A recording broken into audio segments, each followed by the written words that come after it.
Welcome to Labcast, a podcast about the medical laboratory science profession, brought to you by MedLab Convo. To get notified once we drop an episode, you can do well to subscribe to all our social media platforms at MedLab Convo. For questions, feedbacks, and shout-outs, you can do well to send a mail to at medlabconvolabcast@gmail.com. Thank you for listening.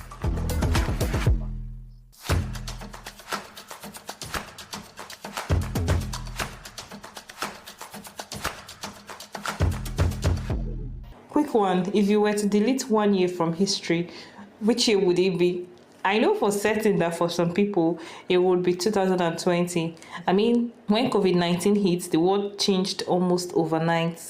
Many people's lives changed forever. Suddenly, words like lockdown, social distancing, and Zoom meetings became part of our daily lives. Streets were empty, schools and offices shut down, and there was often a sense of uncertainty hung in the air. I know these are not times that we collectively like to remember, and since the pandemic, we've continued to see outbreaks make headlines, from Mpox and Ebola to Lassa fever here in West Africa. Some people even fear that there is a possibility of another outbreak. But do you know that the control and containment of these diseases depend to a large extent on the precise work that medical laboratory scientists do? Well, Dr. Ajani Olumide Faith, a public health expert with background in supply chain management, is here with us to explore this topic. Precious Folaranmi, my co-host, will also be joining on this conversation, and together we'll talk about the role of medical laboratory scientists in disease preparedness. So, but first things first, infectious diseases are not new. They are almost as old as man. But now they seem to be emerging or re-emerging more frequently. So, sir, I want to ask, why do you think these outbreaks are becoming more common, and what does this mean for a healthcare system like ours? All right. Thank you very much, Ubani. I'll start by saying outbreaks aren't coming out of nowhere. They are coming out of how we live. If we change land use, for example, climate and how we move and trade, we change our exposure to microbes. Because health system that plans for that realities do better. However, one of the things that we must keep at heart is this. And a big reason why we're seeing more spillovers and faster spread is human activities, basically. If you check, there's ongoing growing deforestation, agricultural expansion, rapid urbanization that have pushed people, livestock, and wildlife into closer contact. And this has created more chances for zoonotic pathogens to jump on species, And if you look at most of this disease we're having, talk of Mpox, talk of even some of these priority pathogens, some of them are from animals. And that tells us that this is very, very, very important. And now, if you had climate changes, which shift vectors, ranges, and seasonal patterns, you get more opportunities for transmission, Then global travels and trade moves those pathogens quickly across border. As humans move from one location to other, we move across countries. We often carry these antimicrobial resistance with us, And for systems like us, like ours, for example, this means that preparedness can't be a side project. It has to be a core function of the health services with strong lab surveillance and rapid coordination across sector. So in short, this is my perspective on why I believe infectious disease seems to be emerging more often. And for our health system, it's something we really, really need to prepare for. Thank you. All right, that's an amazing response to that. And so maybe many people think, or they only see lab scientists as the people who run tests, but in outbreak situations, their roles go beyond that. So can you take us through some behind the scenes responsibilities medical laboratory science professionals take during emergencies? All right, I would say that medical laboratory science are the quiet first responders, turning suspicion into evidence, and evidence into action, and action into life saved. Um, Medical laboratory scientists play a huge role during outbreak, and some of those roles include rapid case confirmation. As medical laboratory scientists, we select, we validate, and run the right test, from PCR to antigen and serology, and this helps us to advise clinicians appropriately on specimen choice and timing. Another key role is quality and biosafety leadership. As scientists responding to outbreak, we run risk assessment, we set the safe workflow, and protect staff while keeping turnaround time very, very tight, which is very, very important to control outbreak. And thirdly, I'll say data drives decision. And at the heart of data is the role of the scientist. By ensuring that our results are traceable, timely, and shared through existing platform like information management system, IDSR, LIS, so that epidemiologists can spot clusters and model spreads. Another key role medical laboratory science play is test stewardship. What do I mean by stewardship? You know, when commodities are scarce, we help to set testing algorithm. We help to verify new assay and manage verification while bridging studies. Because we have instances that outbreaks are even novel. Look at COVID-19. Scientists did a whole lot of work in terms of verification, in terms of validation, and in terms of supporting innovations to come up with appropriate testing methodology. And lastly, scientists play a key role in genomics and AMR surveillance where available. And we all know we are in the age where sequencing and resistance testing turned lab data into forward-looking intelligence for control. And scientists play a key role in this. These roles and some of these things I've mentioned sit inside established public health frameworks. For example, integrated disease surveillance and response bind laboratory signals to case-based surveillance and response. An example is the WHO Laboratory Biosafety Manual, and also there are a lot of guidelines that has been developed by the Africa Center for Disease Control in this regard. And all of this help to provide a risk-based biosafety backbone for safe such operation during an outbreak.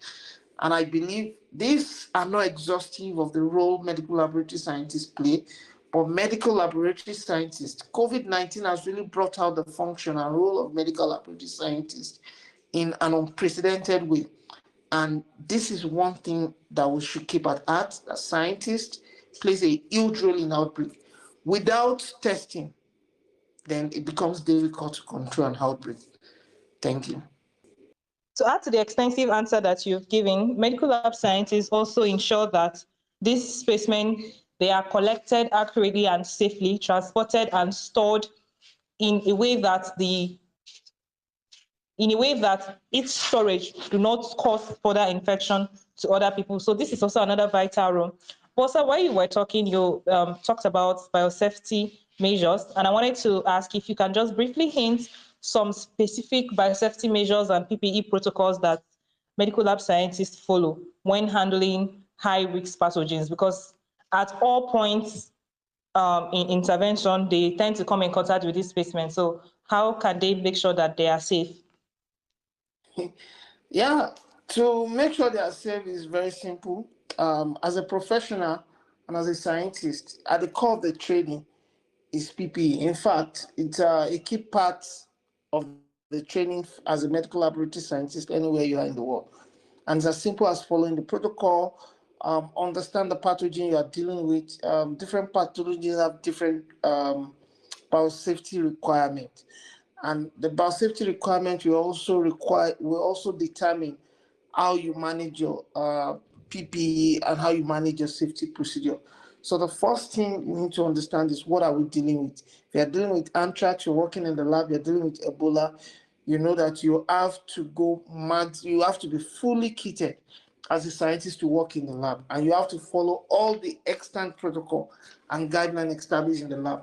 And when you go to the field, also, depending on the outbreak being responded to, you have to follow the existing protocol that relates to that outbreak, just to make sure you don't spread the disease and you don't contact infection. Thank you. So, sir, how can medical laboratory scientists quickly scale up testing capacity, most especially during a surge in sample volume, and still give accurate and reliable test results during health emergencies? I would say scale is useless without quality. Building speed on top of system, not instead of them. And that's why it's important to look at what works and looking at a field tested approach. One thing in such is to start with existing platform and network. For example, in Africa, we all were here during COVID-19, and we saw the dimension of COVID-19 scale up. The system leveraged on the HIV TB molecular network, gene expert, viral load PCR sites, and this was done by repurposing, some of this equipment to accommodate COVID-19 scale up. That repurposing shaved weeks of deployment. Imagine you have to bring in new equipment and set up. More people would have died. But we were able to save more lives because we leverage existing system. And that is why system is very, very much more important than scale. So scaling up should leverage on strengthened system, a system that is work.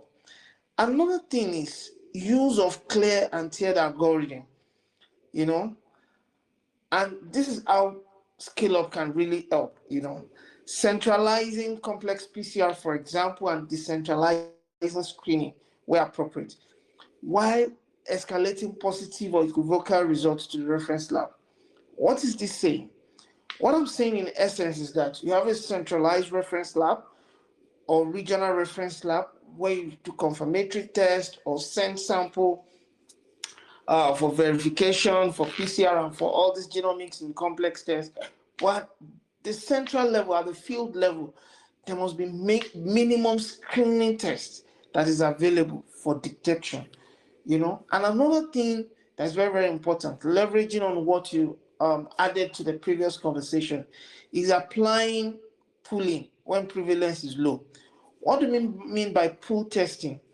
Pool testing expands capacity and conserves reagent, but only with validated pool size and clear the convolution rule.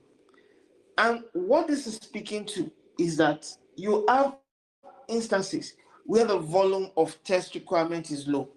Then you have to pool test. You have to take from facility A, facility B, and bring them together to test together so that you can optimize reagents and control.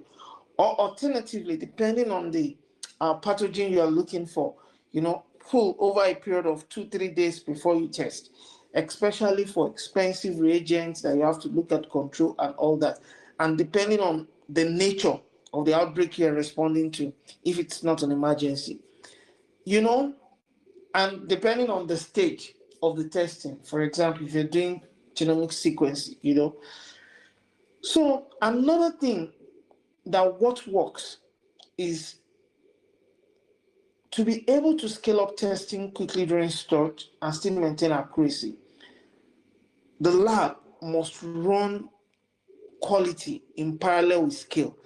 As you're scaling up, you must ensure your quality management system is intact. What do I mean? Number one, you must be able to run daily high QC, external EQA, proficiency testing, blind panel for new site, method verification for any new assay or instrument.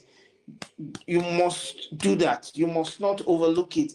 And also, you must follow the results review rules, the city threshold, and follow all those guidelines to ensure that the result is appropriately interpreted. And under this quality approach, you must be able to look into the risk-based biosafety and fit-for-purpose PPE, which I'd also, explained earlier. Now, having said this, another thing that is very key that we've mentioned is strengthening sample transport and data. To be able to scale effectively while maintaining quality, there's a need to use standardized requisition, barcode, cold chain, rider network, information management system dashboard to manage flow and backlog. The national, you must think about specimen referral network, creating a very strong specimen referral network. This is the lifeline, or this is the lifeline in which effective coordination of sample will rely on, because it's a network design where you are able to place the reference lab appropriately, the regional lab, and you are able to designate the capacity of every functions of the network. Another thing is to strengthen sample transport and data. And you must be able to use standardized requisition, barcode, cold chain, and riders network, and LIS dashboard to manage flow and backlog. One more thing that we need to think about is the use of incident management system. Now, in emergency, the first thing that is done is to set up an EOC. What is an EOC? EOC is Emergency Operations Center. It's like a situation room that manages, their job is to make sure they see to end the outbreak. And in the EOC, there are different pillars. And one of the key pillars of the EOC is laboratory.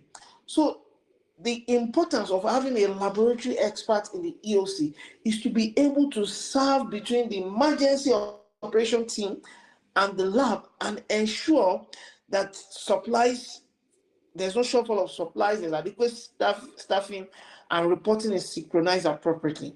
And this is very, very important in ensuring effective management. For example, looking at Nigeria as a case study, Nigeria expanded from a handful of COVID-19 labs in the early 2020 to 70 government-run labs by 31st December 2020, according to publicly available data. This combining federal, state, military, and partner sites, and this gives a picture of the network surge with governance. And lastly, under some of the key things that are important in scaling up lab while ensuring quantity is continental support.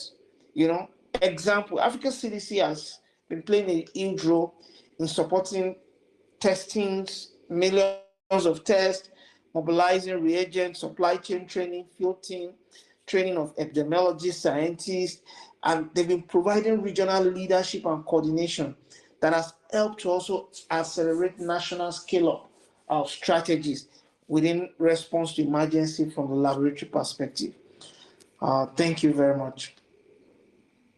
We've talked a lot on the pre-analytical and some of the post-analytical measures that can be put in place to ensure that we don't compromise quality on the altar of speed.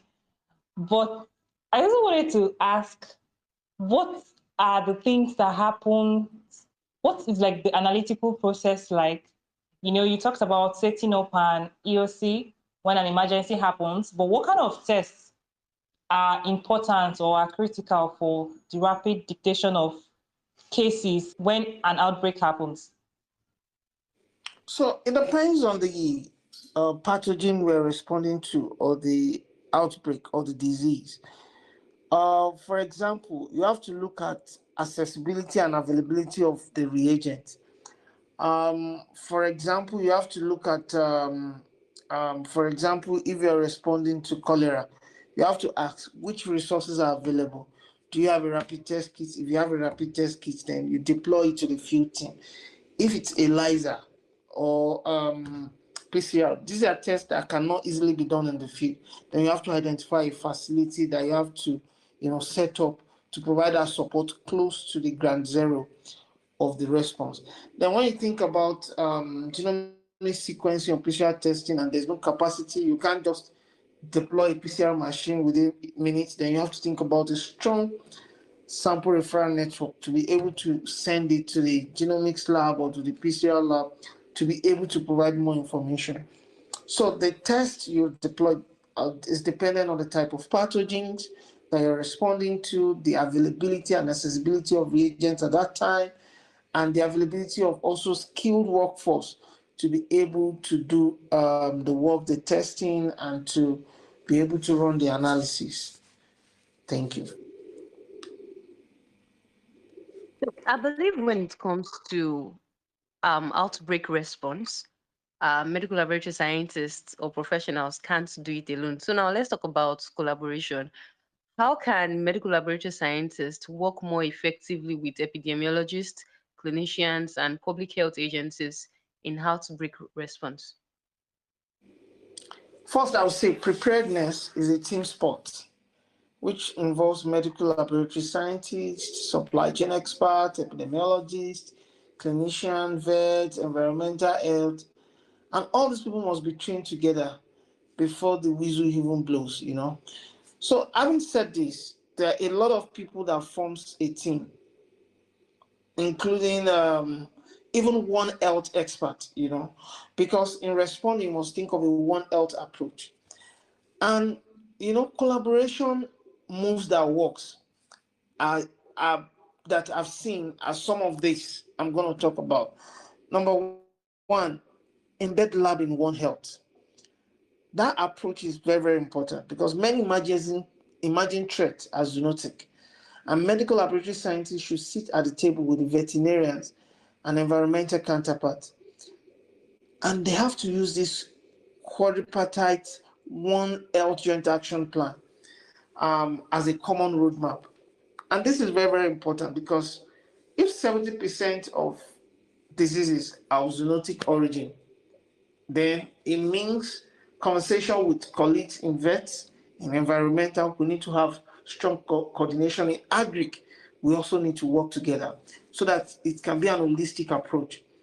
Another thing that helps collaboration with other people is work shoulder to shoulder with field epidemiologists. You know, FELTI programs are designed for exactly this, where you have lab epidemiologists, joint outbreak investigation, you have joint data interpretation and response. Everybody work as a team, you know. Another thing that makes collaboration work is practice the link with surveillance. What do I mean? Aligning lab reports with IDSR events. What's IDSR?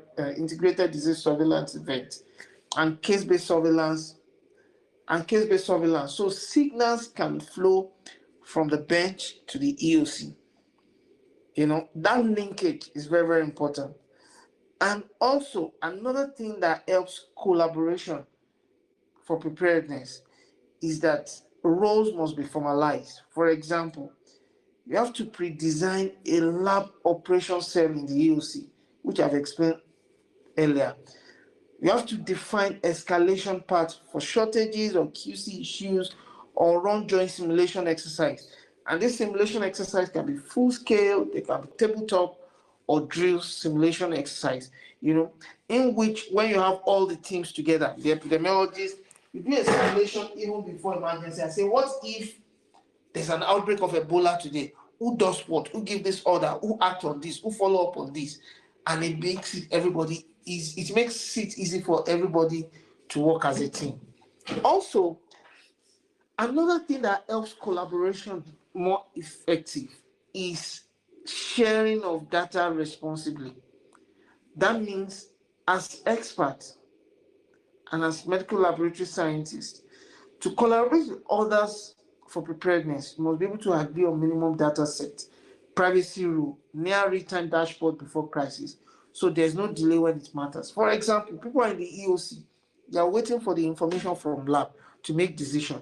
If there are 20, for example, 100 suspected case of Ebola, now the people in the EOC wants to know how many of these people has Ebola.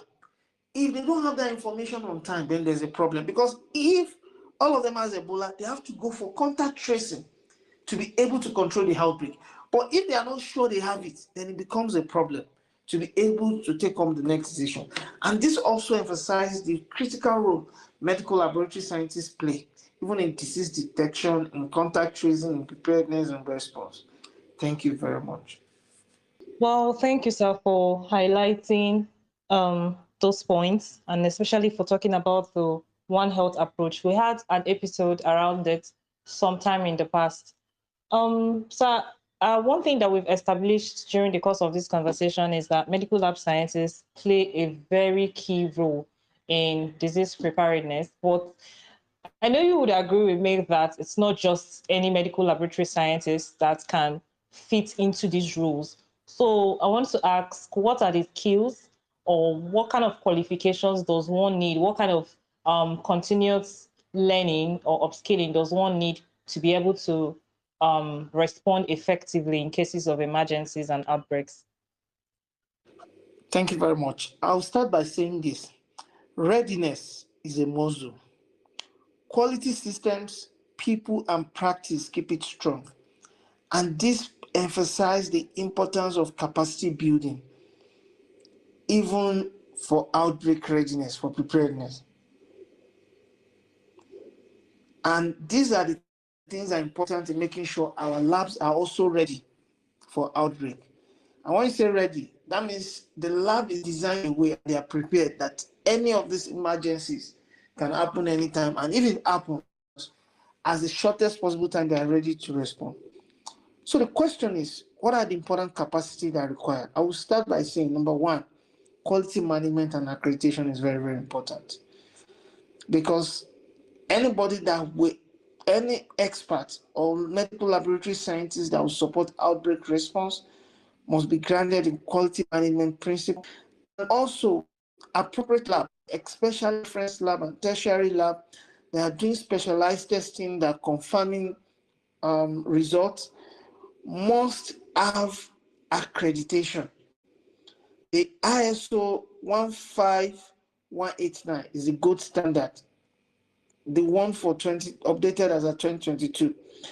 And the interesting thing about this ISO is that it integrates POCT requirements and elevates risk-based patient-centered quality, which is vital when testing expand beyond the core lab. And that's the good thing about the update that is made to ISO 15189. You know, it was updated in 2022. The previous one was 2015. Now, another important part to look at when it comes to capacity is workforce depth and cross-training. What do I mean by workforce depth and cross-training? We're looking at multi-skilled medical laboratory scientists. A medical laboratory scientist must have basic skills that is cross-functional across molecular at minimum, serology, biosafety, and data analysis. These four areas plays a very important role. And as outbreak response and professional dynamics emerge, sequencing knowledge is becoming a critical requirement for any medical laboratory scientists that want to play a significant role in public health. Now, this is in addition to bench leaders training, verification, QC, and troubleshooting. So, as a scientist, your basic trainings allow you to understand verification, QC, and troubleshooting. But this additional knowledge are minimum requirements of the kind of depth required of a medical laboratory scientist that is ready to support outbreak response. Another thing I would like to talk about in terms of priority investment for anybody that wants to build this capacity to be able to support response to outbreak is biosafety and biosecurity. Experts must be able, to do routine risk assessment, competency-based training, and culture of safety practice, in which, like WHO Africa CDC has a whole lot of competency-based framework, that can be leveraged on in terms of the skill set that is required. Another skill that is very, very important is to have supply chain resilience. Knowledge of commodity management is very, very important, because one of the major challenges will be experts will be dealing with during emergency is stock issues with reagents, issues with vendors, framework, equipment.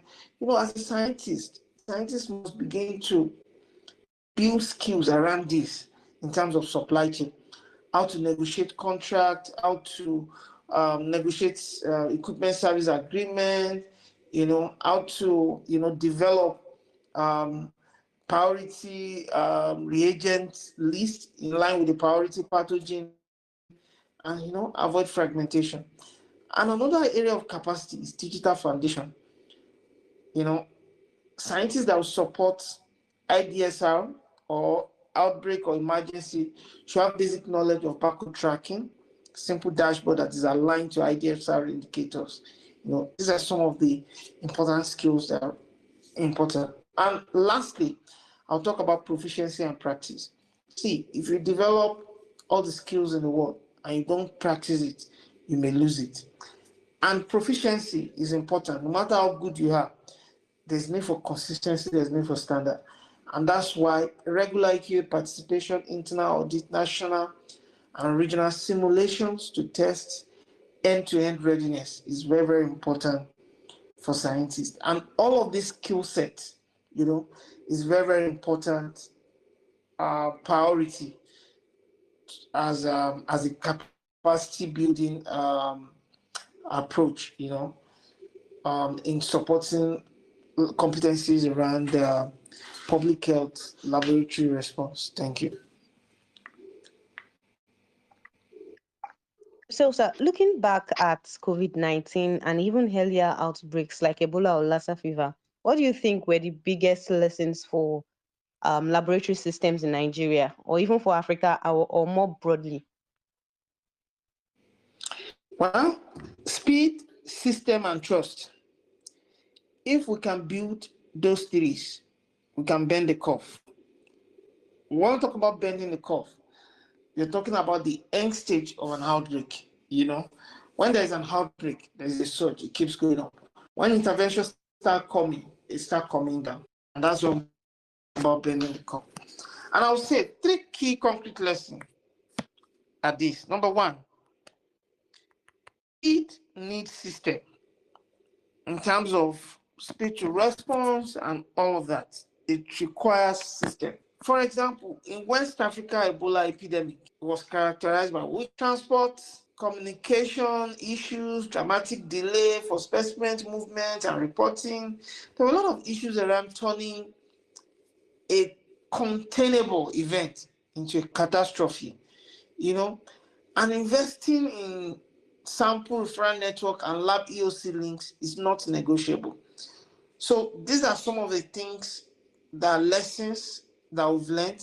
Investment in sample referral network and linkage between the emergency operations center and the laboratory network, it's not negotiable.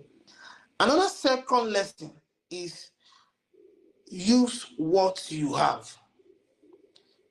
For example, during COVID, countries that rapidly repurpose HIV and TB platform and plunged lab into incident management scaled faster and safer. And Nigeria is a very good example. Nigeria's early containment of EVD in 2014 also shows the impact of EOC structures that integrate lab, epidemiology, and operation. And this is very, very important. I remember all the gene expert labs were optimized for COVID-19 response. All the PCR equipment in country were optimized for COVID-19 response. So as a country, as experts, you must look, what do we have in our system and how can this be optimized? Thirdly, I would say prepare for rarer, deadlier threats.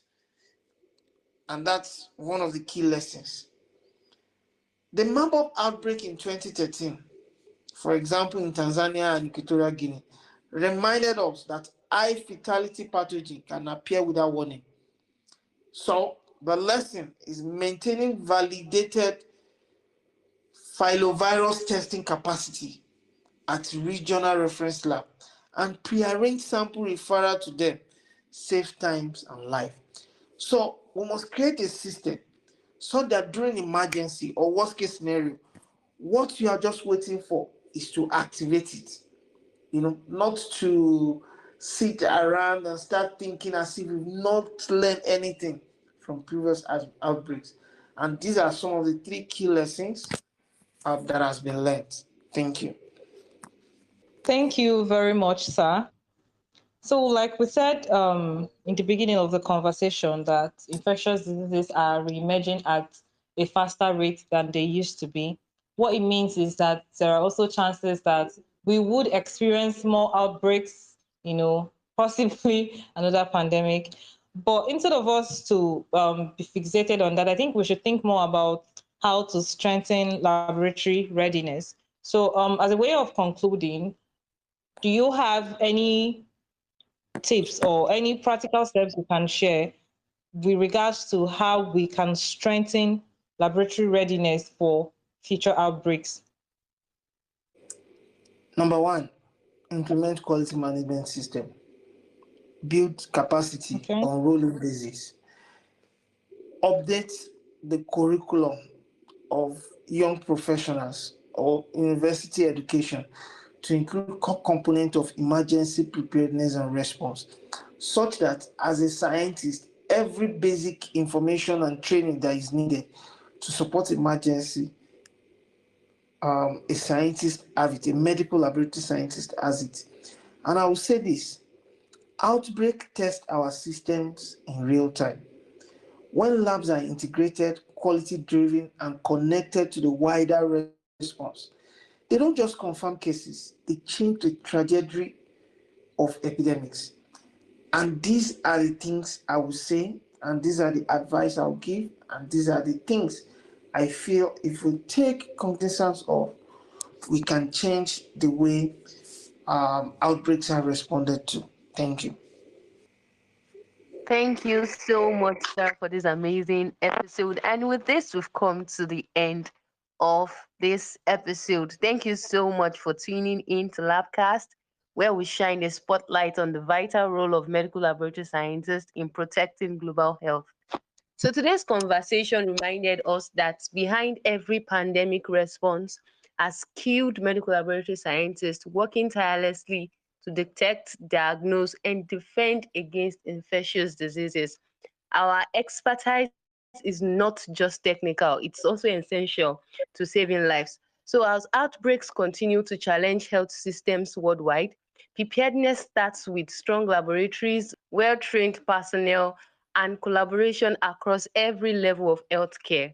So we hope this episode inspires more conversations, more action, and greater recognition for the heroes behind the microscope. If you enjoyed this episode, don't forget to subscribe, share, and leave a review to keep the conversation going at medlabconvolabcast@gmail.com. You can also follow us on all social media platforms at medlabconvo for updates, for expert interviews, and for future episodes. Until next time, stay informed, stay safe, and remember, every great diagnosis begins in the lab. Bye.